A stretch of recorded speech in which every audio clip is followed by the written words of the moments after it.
How to block channels on YouTube. Whether it's irrelevant channels or content you would rather avoid, blocking channels can help you customize your YouTube experience.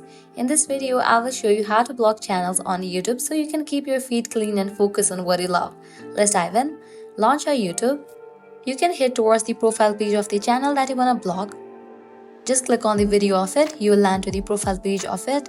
Now, at the top right corner, you're going to find 3 dots. You have to click on it. With that, different options will appear. Click on the option of hide user from my channel.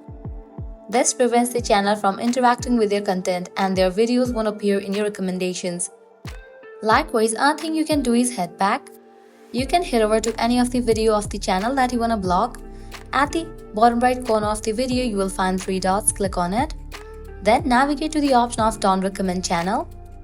Now YouTube will stop showing you content from that channel in your feed. And that's how you can block channels on YouTube. Customizing your feed is a great way to ensure you are only seeing the content that matters to you. If this video helped you, be sure to like, share and subscribe for more YouTube tips. Thanks for watching.